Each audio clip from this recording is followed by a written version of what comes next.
this nearby. Yeah. Sorry? I will keep my mobile there. I'm not sure. Maybe my mobile. Okay, this is fine. Conspiracy. Okay. My chat GPT was in a conversational mode, so it was hearing me and responding to me. I was trying to respond. So,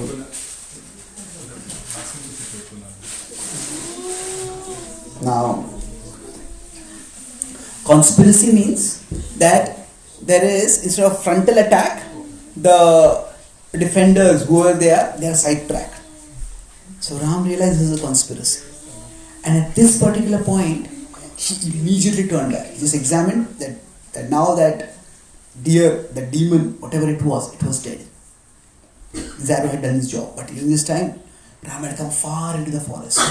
He turned back and immediately started running back. But he was a long, long distance away. And although Lord Ram is God, Leela means that he does not always act as if he is God. There are times when he reveals his divinity, but much of the time he acts like an ordinary human being. And because demons in general are more powerful than human beings, and humans are less powerful, so when the demon screamed, that scream went a much longer distance.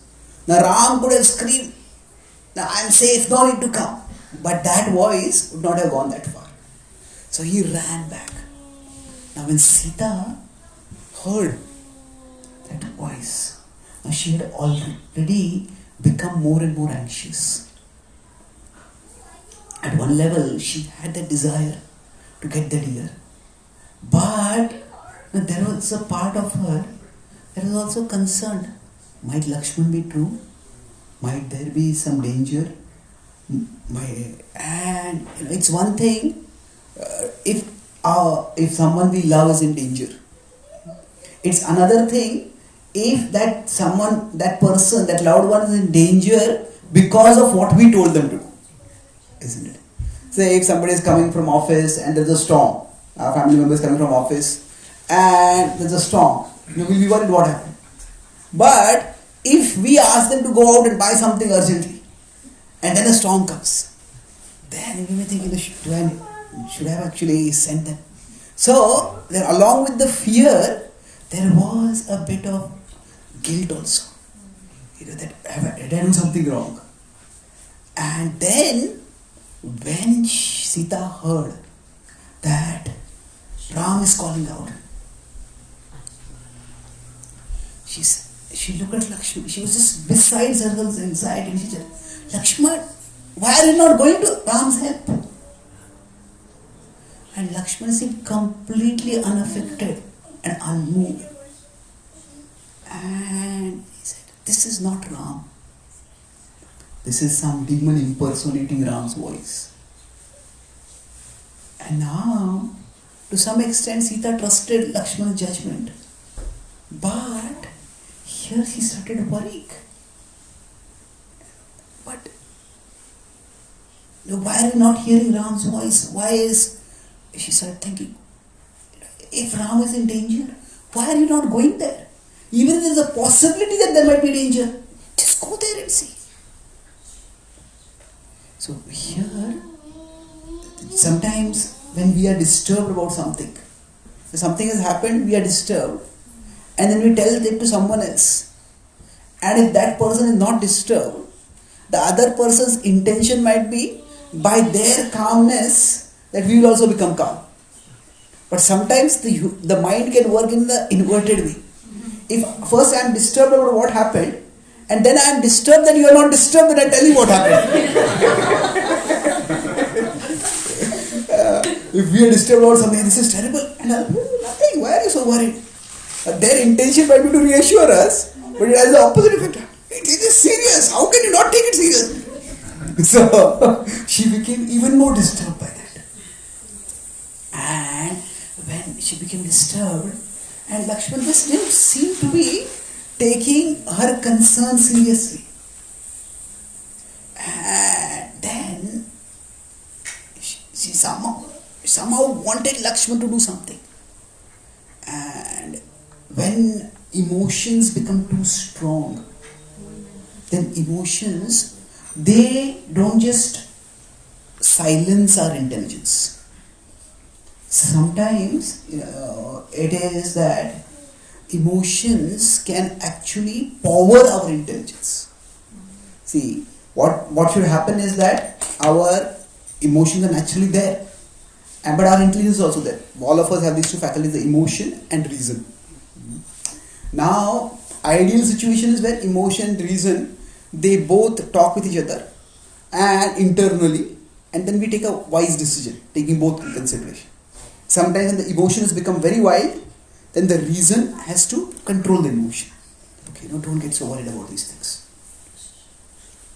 Now sometimes in this battle between emotion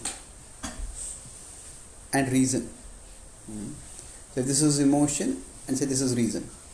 So emotion may pull us in one direction, reason may pull us in another direction. And then there is a tug of war. But sometimes the emotion can become so strong that the reason becomes tiny. And then the emotion overpowers the reason. Now this is at one level bad, but there is something worse. What happens is emotion, so here reason is pulling in this direction and emotion is strongly pulling in the other direction.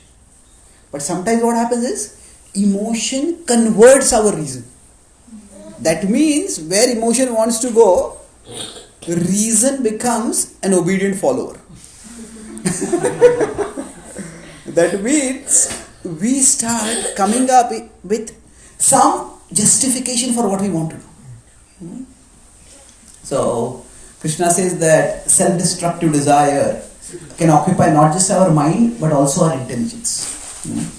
That's why sometimes people come up with reasons that to other people may seem completely ridiculous, but to that person it feels reasonable. Yeah, I'm giving you a reason why I'm thinking like this. Why am I doing like this? But so in her case, she was trying to make sense. Why is Lakshman not going if Ram is in danger? And in her despair, like somebody is drowning, for a drowning person, they will catch on even to a straw of grass. Like that, she tried to come up with some reason. Now, it was not so much a reason to explain why Lakshman is not going. Somehow, some reason to get Lakshman to go. And she says, if Ram is in danger, your duty is not just to protect me, it's to protect him also. If you don't want to protect him, what could be the reason? Is it that you have an evil eye on me? Is it that you want me for yourself? Is it because of that you are letting Ram die at the hands of this demon? And when she spoke those words, this accusation was so shocking for Lakshman. Just couldn't bear it. He just, sometimes people when they are hit, they shrink backwards, they fall backwards. But sometimes words can hit harder than physical blows. Just shrank back. He says, "Oh Sita, you do not know what you are speaking, but your words are unbearable for me." Sita was so frantic with anxiety. And she said, "But if you have such an evil eye, you will never have me. I will rather die than ever be touched by anyone other than Ram." And he was just going on and on. What Lakshman was speaking. Sometimes when we are so caught in our emotions that we don't even notice other people's emotions. So that was her state at that time. Lakshman said, although I understand that you are overcome by fear, but still the words that you speak are no longer bearable for me.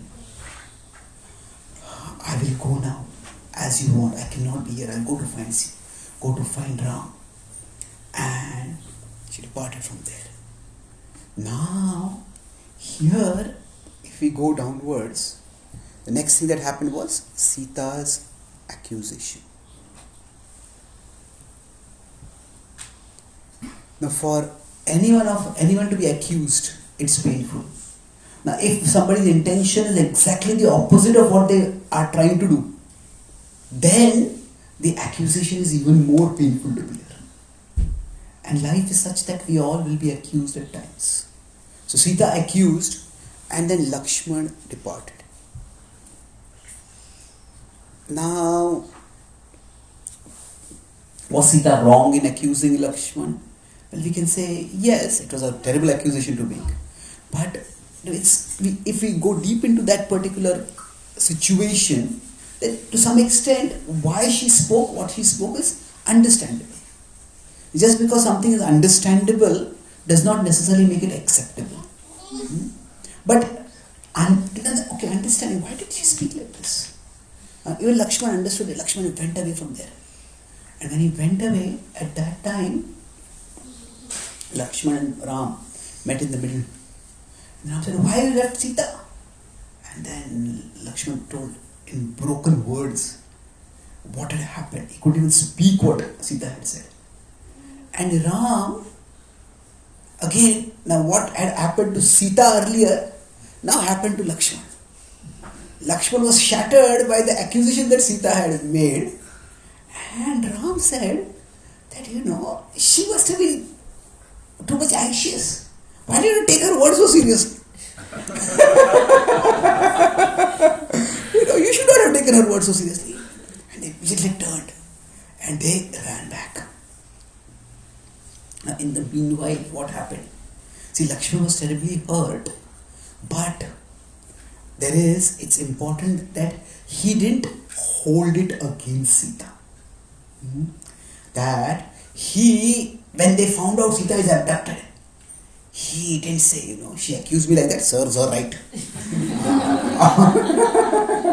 He did not later on, when eventually they were reunited, he did not ask, you did not apologize for what you spoke to me till now. She did not do that. Why? Because there can be disagreements in life. Now, how we process disagreements, this is a different topic, but I'll just quickly mention it. That when there are disagreements, there can be disagreements over actions. That means, I think your action is wrong. Now, when we look at people's actions, we try to understand what is their reasoning. Why are they thinking they're doing like this? So, underlying their actions is their judgment. Now, I may think your judgment is wrong. So, okay, I understand why you did like this or why you thought you should do like this. And that was your judgment. I think your judgment is wrong. So, we can disagree about judgment also. But underlying judgment is motivation. Somebody can do a wrong action and still it's easy to overlook or forgive. We all make mistakes. Somebody make a wrong judgment. That's also okay. Maybe we all learn by experience. And you made a call and that call was wrong at that time. Judgment call. But if we start thinking that someone is ill-motivated, like I said, somebody does something that hurts us. They do something wrong because they are careless. So the action is wrong, it could be careless. But we could say that they did some thinking, but their thinking was not properly informed, not properly thought through. So okay, you need to be more thoughtful. Generally, disagreements or even hurts, not just disagreements, things which hurt, other actions which hurts us, they can be resolved if it's up to the level of judgment. But once we start thinking that the other person is ill-motivated, once it goes to the level of motivation, now this person hurt me because they wanted to hurt me. Because they get some joy in hurting me. Once things go down to that level, then relationships are very difficult to resolve. I often try to do mediation among people. So, when one person says, you did like this and you did like that, and say the other person gives an explanation why they did that. And if the second person is giving an explanation, at that time the first person starts rolling their eyes. That means you don't take that explanation seriously at all. You're just speaking a lie. If a relationship has come to that level, then it's a really alarming sign. It's very, very difficult to recover. That means if somebody, we feel, you just did it because you wanted to hurt me, and now you are coming up with some explanation. So we all have probably seen when teenagers roll their eyes. All of you know what rolling eyes looks like. It basically is, I don't believe you, I don't care what you're saying.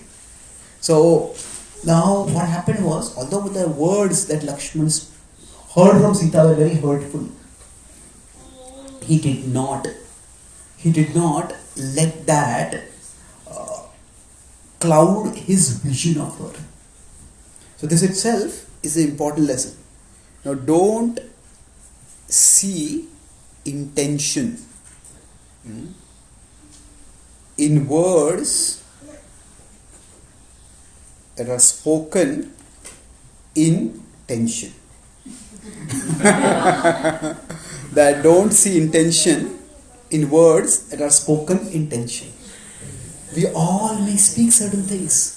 Now life is difficult. Sometimes we get provoked, we get agitated, and we all may speak some words, terrible words, but don't take them too seriously. So let them go. So Lakshman let them go. But at that time, we could say that Sita was left unprotected. So was that Lakshman's mistake? So we are seeing how one after another things start going wrong. Now after that, the next thing that happened was that after Lakshman had left, now Ravan had schemed in such a way that he thought that if this deer comes and deer dances, Sita will be attracted and she will want that deer. He thought one of the two will go. Either Ram will go or Lakshman will go. Mostly thought Ram will go and say, and then he will call out to Ram, so he will call out for Lakshman. And when Lakshman went away, and he was also not sure Lakshman will go or not. If Lakshman doesn't go, he was ready to fight with Lakshman because he had heard about Ram's power. Ram had single-handedly destroyed the entire regiment of the Ravanas at Janasthan. But he had not known about Lakshman's power. He thought maybe I'll deal with Lakshman. But Ravan started thinking that, my plan is working like a dream now. Everything is working out perfectly. His plan was working like a dream, but it was a nightmare for Sita. So when he came, he initially came in the garb of a sage. Now his reason for the garb was that he didn't want to raise the alarm. He didn't want Sita to raise the alarm. He didn't want Sita to be alarmed. He actually initially didn't plan to abduct Sita. His plan was that if I can just approach Sita, and if I just if she comes to know that a powerful king like me is interested in her, she will herself forget Ram and come with me. For both, even Shurpanakha earlier propositioned to Ram, and now Ravan will proposition to Sita. For both of them, that the people they were propositioning to. Proposal is more like somebody to marry someone. Proposition is something more illicit. So the person they were propositioning, that those persons were married, that was just an insignificant inconvenience for them. It didn't matter that the demons don't care for that. But his thought was that I can actually attract Sita to me. So this is like this is like a typical romance movie, but not in the romance movie, not the hero, but the villain comes along. So the villain thinks, I am so handsome, I am so attractive. What girl will not be attracted to me? So if a boy wants to woo a girl, what does the boy do? First he starts. So initially, he starts praising her beauty. So initially when Ravan came, he came in the garb of a sage. And he first maintained that garb. He said, Bhiksham de. And she said, okay, Sita saw that he's there. And Lakshman had told her, don't come out of Lakshman. So he said, okay, please wait. My husband will come back soon and then he'll serve you food. And as Ravan was watching, he had known that Sita was beautiful, he had seen her beauty before, but as he watched her more and more, his desire became insatiable. It was already strong. And then he said, no, I'm extremely hungry, give me food right now. He said, just wait, my husband will be coming soon. And then she said that. He said, no, I'm hungry. Do you want to offend a sage? No, do you want your family to be cursed because the sage is being offended? No, he started preying on her vulnerabilities. Sita naturally wanted the welfare of her family. And then she started thinking, okay, she had seen many sages before. This looked like a sage. And she had several sages. She stepped out of it. Now when she stepped out initially, Ravan was delighted. But Ravan, he said, he forgot that he was dressed like a sage. And he started praising Sita's beauty in very explicit terms. And Sita was taken aback. No, this is not the kind of behavior expected from a sage. This is, who is this? Who is this? And then, so Ravan, typically, she was taken aback, she was shocked. He says, who are you? What are you speaking, O sage? And then Ravan remembered, oh, I'm a sage. I'm not a sage. And then he started speaking to her. He said, actually, I am Ravan. I'm the king of demons. I have a city that is filled with gold. See, typically when a boy wants to woo a girl, what he will do is praise, say, her beauty, and then he will brag about his own wealth. And then the third thing is, so when he started bragging about his wealth, he was thinking Sita will be impressed. But he went on and on speaking, and Sita didn't look at all impressed. He got annoyed. So then, if somebody is bragging about themselves and the other person doesn't seem to be interested, what could be the reason? Now maybe that person is interested in someone else. So then he did the typical third thing. That is, so you praise the girl's beauty, brag about one's own wealth, and then third thing is trash the competition.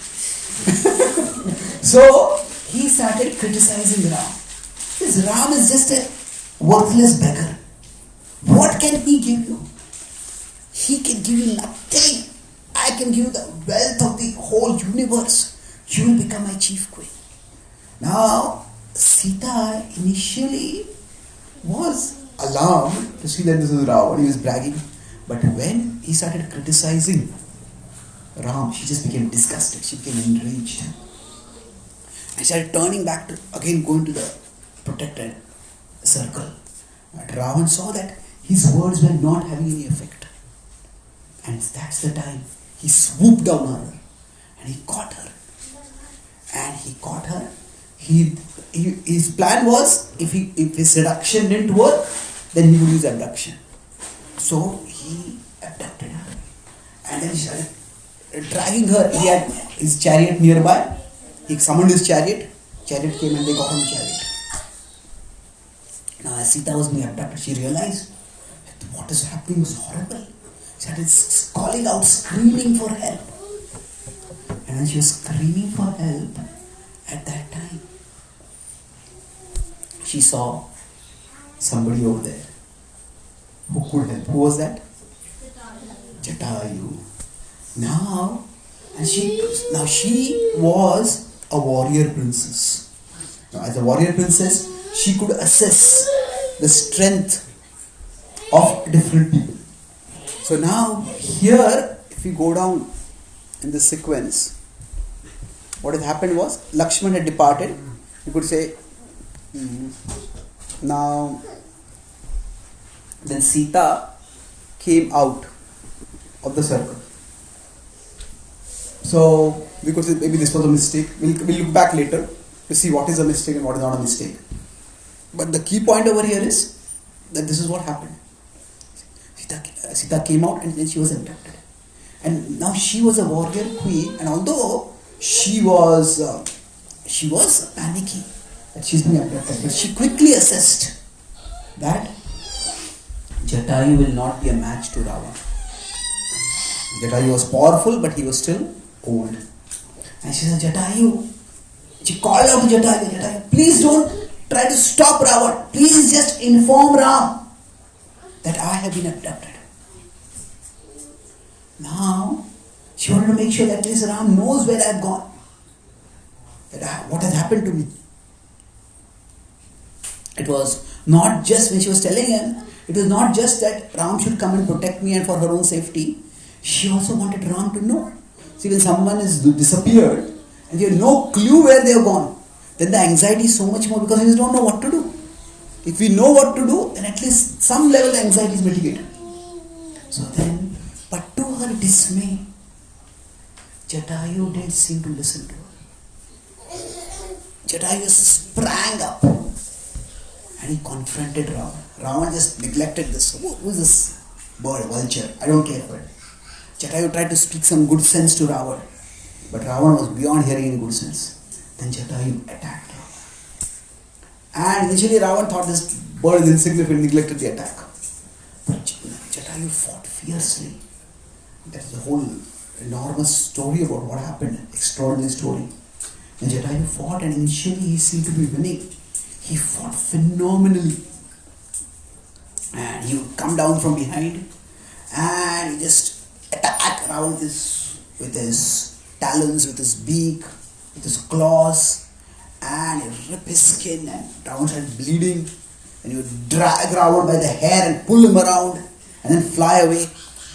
And Jatayu, what he was doing, the gods from the heavens were watching. They were amazed to see Jatayu's strength. And then Jatayu did something extraordinary.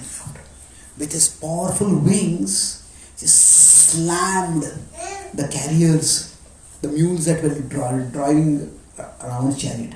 They just fell dead. Then he knocked off. He just ripped off the head of the charioteer.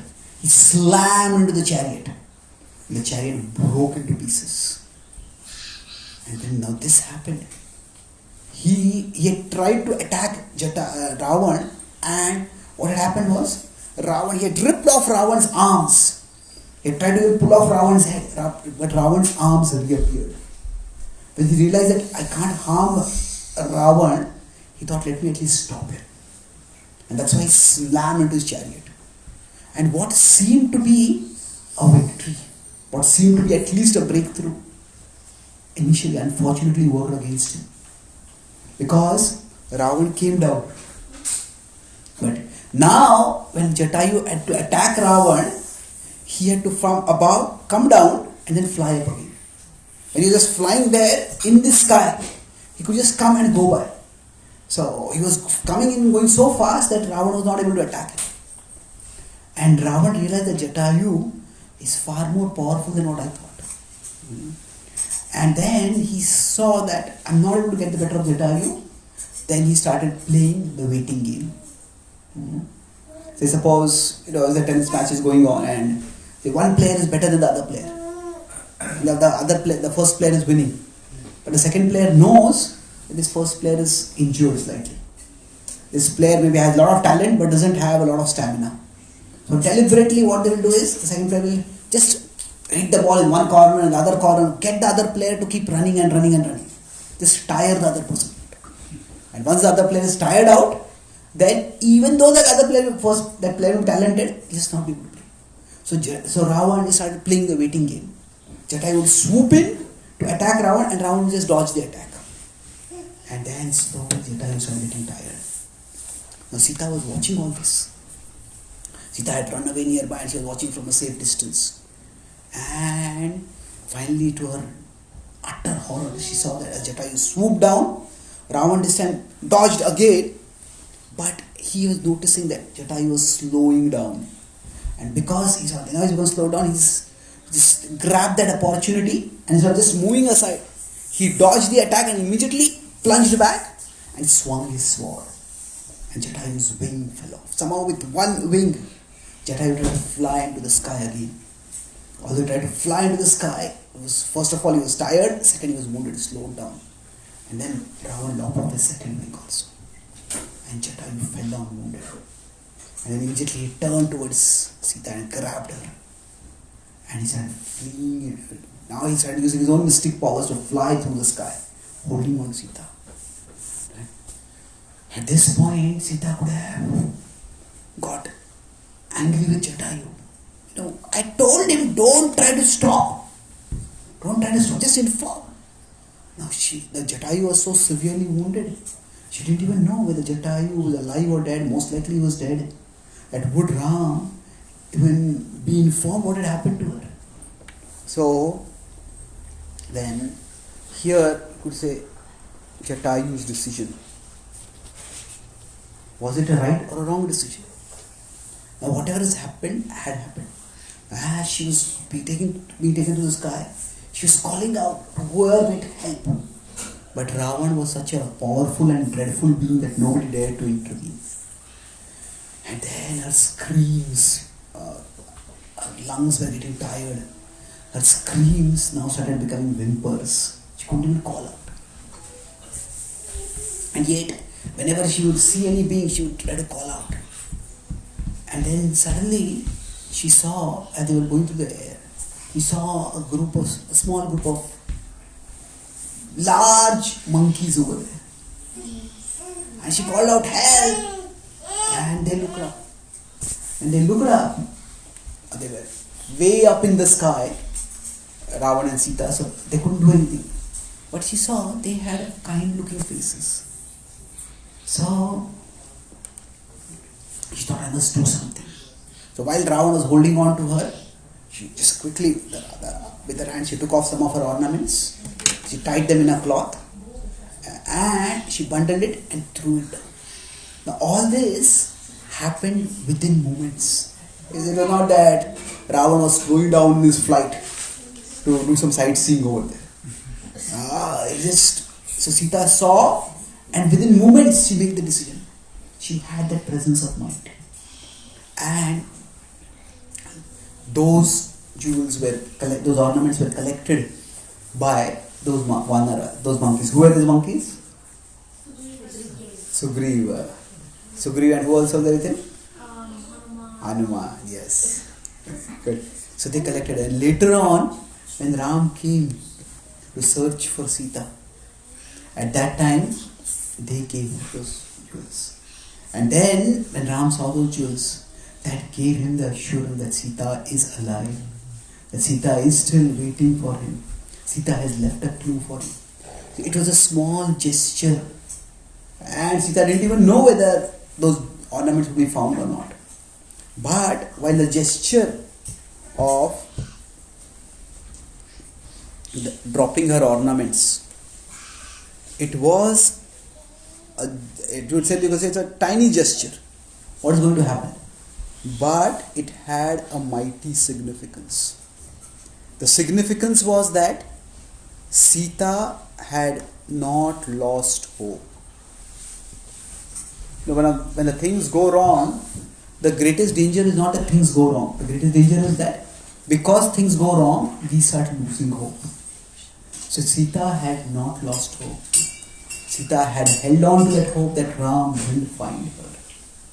Now, she could have got angry with herself, she could have got angry with Lakshman, she could have got angry with Jatayu. Now, once you want to become, she had so many reasons. If she wanted to let her emotions cloud her, to become, resentful. We say that. Now in this particular situation, because was it her mistake, was it somebody else's mistake, was it Ravan's mistake? Of course it was Ravan's evil scheme. But when bad things have happened and things have gone wrong, while resentful means, oh, why did this happen, resourceful is the exact opposite.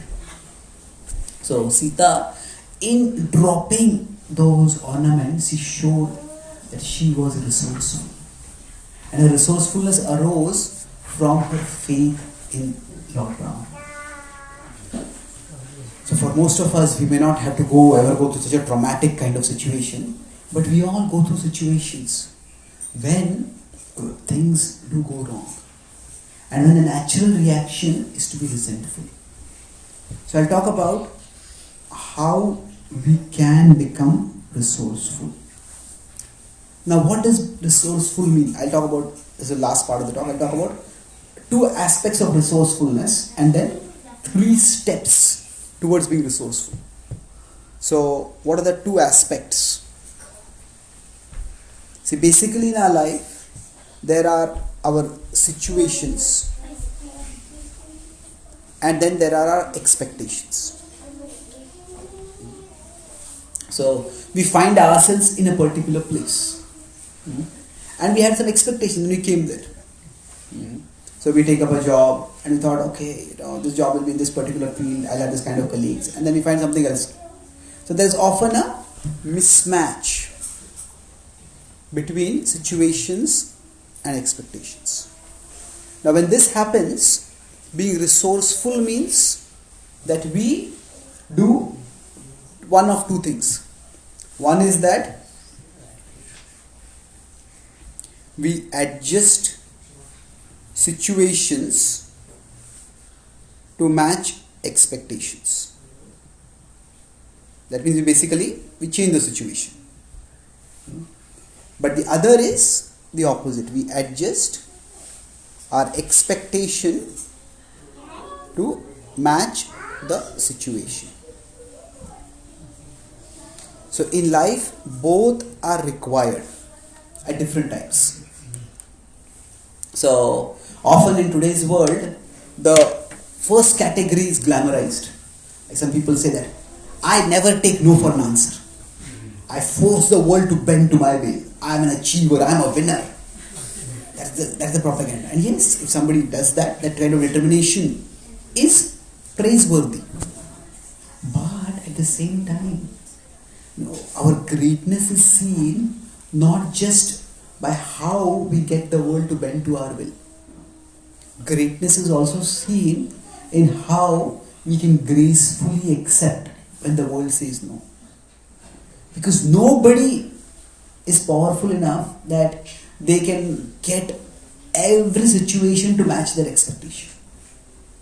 So greatness involves not just a great determination to change situations, but also involves a sound intelligence to know which battles should be fought. Okay, this situation can't be changed, let it go. So for all of us, being resourceful means we have these 2 things. Either I do this or I do that. And knowing when to do what. Quite often, if we just leave it to our mind, we end up doing the opposite. It means when the situation can be changed, we don't change it and we remain passive. And when the situation can't be changed, we keep trying to change it and we get frustrated. So, these 2 aspects of resourcefulness.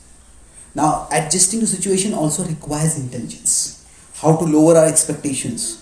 That also requires some intelligence. So, it's not that this is one of them is being passive. Both are both require a certain level of resourcefulness. So now, how can we go about being resourceful? So I'll talk about 3 steps. I'll explain it in terms of an acronym ART. So we could say that at one side is being resentful, which could be a default state. Other side is being resourceful. And you can say these 3 ART. It's like a bridge we are forming. These 3 are like the planks of the bridge. By this, we can go from one side to the other side. So, what are the 3? First, A is accept. What do we accept? Accept that sometimes our power becomes less. That sometimes, whatever be the reason, that means it could be my mistake, it could be somebody else's mistake. Say I wanted to reach to a meeting on time, but there is a traffic jam and I can't just go. So my power to be punctual becomes less. So this just happens in life. So we need to accept that. This is at this time when this has happened, rather than accepting that it has happened, that is just, why did this happen? Why did this happen? Okay, accept that it has happened now. This is where Krishna says, Tam Sitiksha Svabhat. Acceptance such as tolerance. So, that sometimes life doesn't go our way, and when that doesn't go our way, our power becomes less. We all have certain amount of power in situations. Say, if we are healthy and fit, we can do 100 things. If suddenly we fall sick, we can barely get out of the bed. Sometimes what happens is some people, they are sick and they are so constantly complaining and blaming and grumbling, and they are sick and they make their caregivers sick of them. That is not required. Okay, we can, sometimes life goes, we go through phases. So how can we accept this? Krishna says, he says, by remembering it's temporary. That we all go through phases, nothing in this world is permanent. So our power has become less. It is, that phase is temporary. But what if somebody says that, but you know that, oh my, but this problem is going to be lifelong. Then how can I accept that? Well, what the Gita explains is, even lifelong, it is not permanent. Why? Because our life is actually longer than this life. Isn't it? That we are spiritual beings. So even if some problem is supposed to be there lifelong, that is not too long, because we exist longer. So we are eternal beings.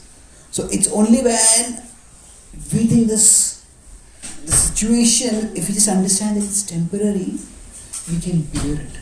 My power is lesser, the situation is temporary. Now when we say, how temporary is it? When is it going to end? Well, that we don't know. But nothing in this world is permanent. Now suppose a storm comes. Now when a storm comes, we naturally have to adjust our situations. But does a person worry, what if the storm never ends? No, storms can be terrible, but storms, they are not last forever. So accept that temporarily my power has become less. It could happen, say, we take up a new job and we find that the workload is very demanding, or the boss is very exploitative, or the colleagues are unhelpful, or whatever. It's difficult. But, and you feel there's nothing I can do about it. Well, okay, our power has become less. But it is temporary. Nothing in this world is permanent. See, what happens is, when we become resentful, there are reversible situations.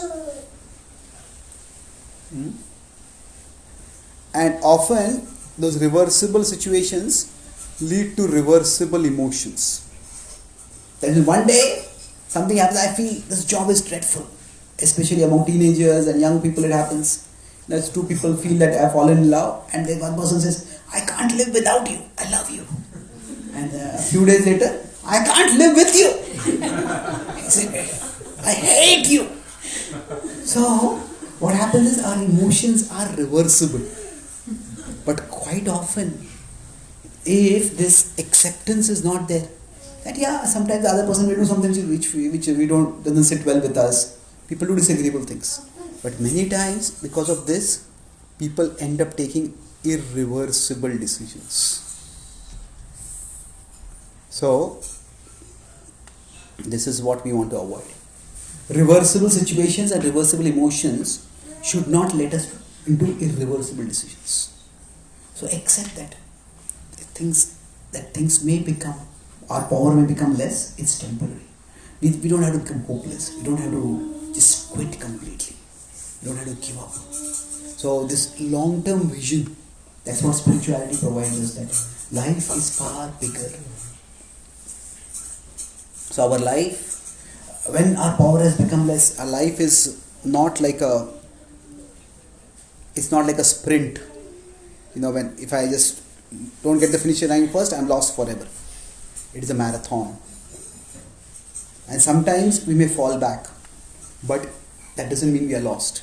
So first is accept that temporarily my power has become less. What is the acronym we are discussing? R. So yes, so then R. R is remember. What remember? that when our power has become less, that does not mean we have become powerless. That our power has become less, but that does not mean we have become powerless. See, we always have some power in our life. See, all of us will experience loss. That is just the nature of life. We may lose health, we may lose wealth, we may lose some opportunities. Now, Gita talks about this in how we can misinterpret this, 1835. Now, so this is the event that has happened, or this is the situation in terms of our earlier language. But there is our mind's interpretation of that situation. So, at one level, you can say, I have lost. That's objective. Okay, this is what has happened to me. I have lost. But below that, it can be I am lost. Now, when this happens, this is much more discouraging. I have lost means I was trying this, it didn't work out. I am lost means I don't even know what I should try. I am lost. But far more damaging is I am a loser. Now, I am a lost means I don't know what to try, but I am a loser means nothing is ever going to work for me. And this is where this is toxic. This is where a person goes towards, they can become so helpless, they can even become suicidal at that time. Sometimes, somebody doesn't do well in an exam, the relationship doesn't work out, this happens, that happens. Things can be terrible. Nothing is ever going to improve for me.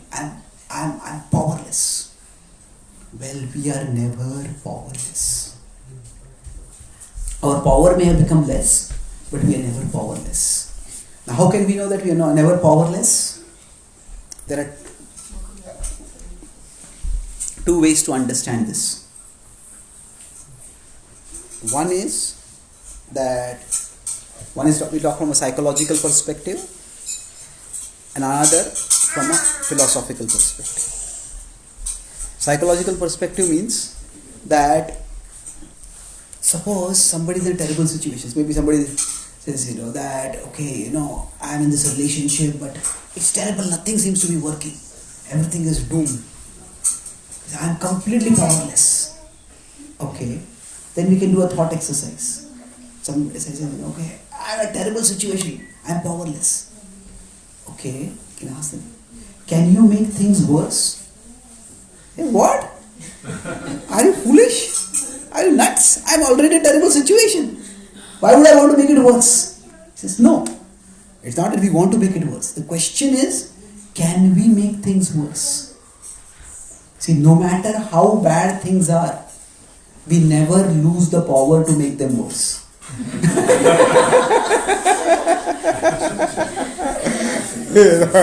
At least our relationship might be terrible. But still, we can just remove our verbal restraint for 15 minutes, and no matter how bad the relationship is, it will become 100 times worse. So the point to be understood over here is, if we have the power to make things worse, then that means we are not powerless. If we can make things worse, then we can make things better also. So the thought exercise here is that, can I make things worse? We don't want to make things worse, but okay, if I speak something that will worsen the situation, at the very least, I can make sure that I don't speak that. So there's something I can do by which I'm not making things worse. So even from a psychological perspective, this understanding is there that we are never totally powerless. So somebody may be sick in bed, maybe paralyzed. Now, can they make things worse? Yeah. They can. They can be eating food and they can not swallow the food and they can gulp the food and they can make the situation worse. Sometimes people are lying in bed and they slash their wrists and they make things worse. People can make things worse, isn't it? Or as I said earlier, you can just complain and blame and make the life of your caregivers miserable. They can make things worse. But can they make things better? We all can. So here, that whatever be a situation is, It is the world can make our powerless, but our mind makes us believe that we are powerless. So, yaya swapnam bhayam shokam vishadam madamevachin na vimunchati durmedha dhrutisa parthatamasi. Krishna says that the mind, contaminated by the mode of ignorance, just holds on to self-destructive thought patterns. Krishna says, don't let hold on to that.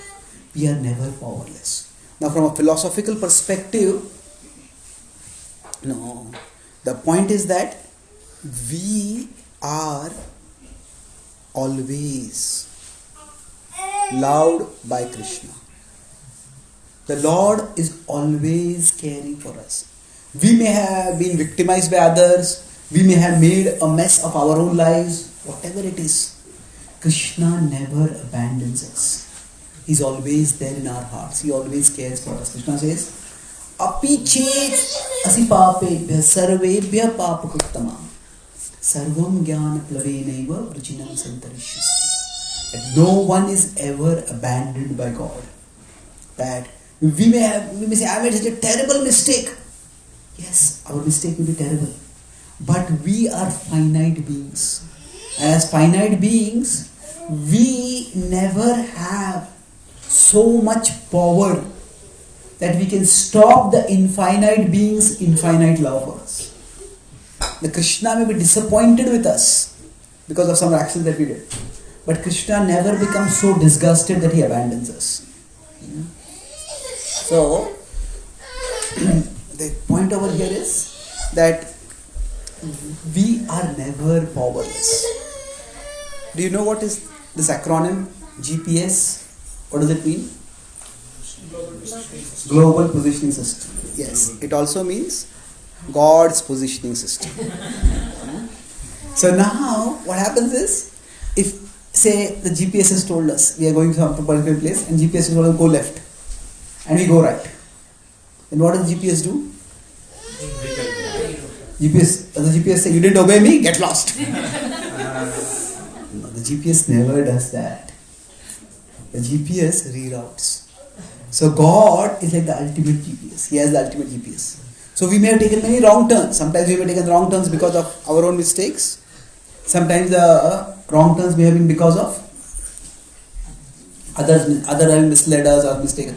But God never abandons us. And in this way, what happens is each one of us is always guided by God. We are never abandoned by Him. So we have the power to remember Krishna. We have the power to pray to Krishna. We can, Krishna, please guide me. What do you want me to do? Please guide me how I can serve you. So that is God's positioning system. So we are never powerless. Remember that we are never powerless. And what is the last part of the acronym? T. T. Then try whatever is in our power. In life, if once I understand that I am not powerless, then I understand that, okay, something is in my power. Let me see what is in my power and do that. So for Sita, what was in her power? She saw someone there over there, she dropped her jewels. So for us, something is always possible for us to do. And when we think, okay, rather than asking the question, why did this happen to me? We change the question to, what can I do now? Krishna, the situation has come. How can I serve you in this situation? What can I do to make things better? So even if one door gets closed, 100 doors get closed, somewhere or other, some small light is there. From there we can find a way ahead. So whatever is in our power, we try to do. Sometimes when, say if you are walking on a road, and then the street lights just go off. Now we don't have the power to turn on the street lights, but we all can turn on our flashlight. The flashlight is not something which can actually replace the street light, but the flashlight can show us one step ahead. And that flashlight is our service attitude. Krishna, I want to serve you. Whatever the situation is, how can I serve you? So if you maintain that flashlight, one step ahead, one step ahead, one step ahead. We'll keep moving that one step ahead, and we will get to a better place. And eventually the street lights will also come back.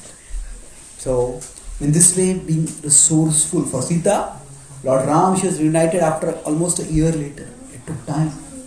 But she never lost hope. She kept trying what she could, and ultimately she was reunited with Lord Ram.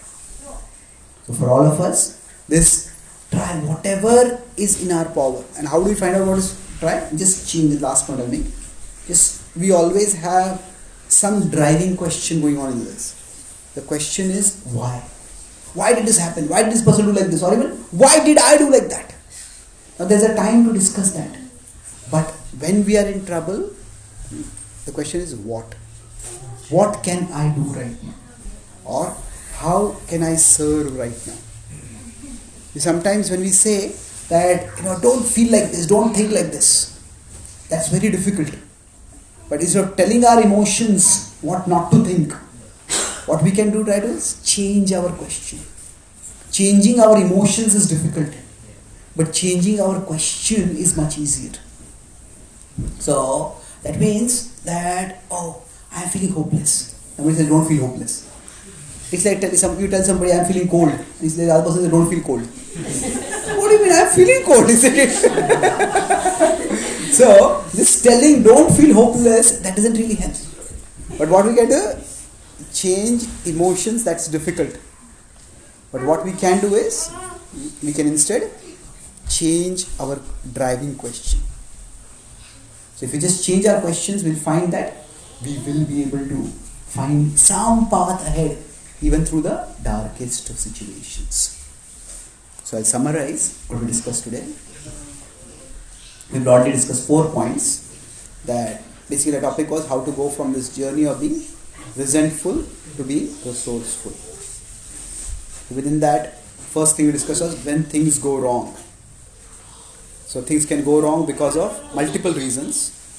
It is our mistakes, others' mistakes, or just fate.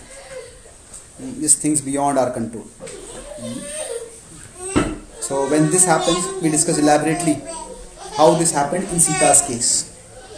And then we focus on how to deal with it. So we discussed 3 points: A, R and T. What was A? What was A? Anyone remembers? Yes? Yeah? Yes? What is the meaning of A? And accept. Yes. Except that sometimes temporarily our power becomes less. That temporarily. So why might it happen? It just happens. Why it has happened we can analyze afterwards. But right now just accept that this happens. And instead of catastrophizing over it, okay, it's happened, Krishna says tolerate it. 2.14 Krishna says just tolerate it. And R was? Yes? Remember. Excellent. What do we remember? You remember.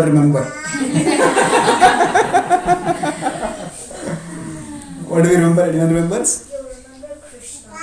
Yes. That's an easy answer. You can tell even if you have not heard the class. Remember that you Anyone remembers? yes, you can. That your power may be left, but you're not powerless. Oh, you are powerful. Good word. Excellent. That we are powerless, that does not mean our power we are less. So we discussed this from both a psychological perspective, that we can always make things worse. That means that we can also make them better. And from philosophical perspective, Krishna never abandons us. And the last P was what? Yes? Try. Did you try to try? You try to give an answer like what? Remember what to try? Like not to make things worse. Like to get home. Yes, good. I think that was a good guess also. Try whatever is in our power. So if we understand that my power has become less, but I am not powerless. So whatever is in my power, we try it out. So there we discuss this example that we may not have the power to turn on street lights, but we can turn on Flashlight. flashlight. and we can find one step ahead. And that one step we keep taking, we'll find that that flashlight will show me the next step. And the flashlight we turn on is the service attitude. Seva bhav. That means service attitude is seen by changing the question. Not why, but what or how. How can I serve you, Krishna? What can I do in your service right now? We just change that, then even from the toughest of situations, we can find a way ahead through the darkness. So, thank you very much. Hare Krishna.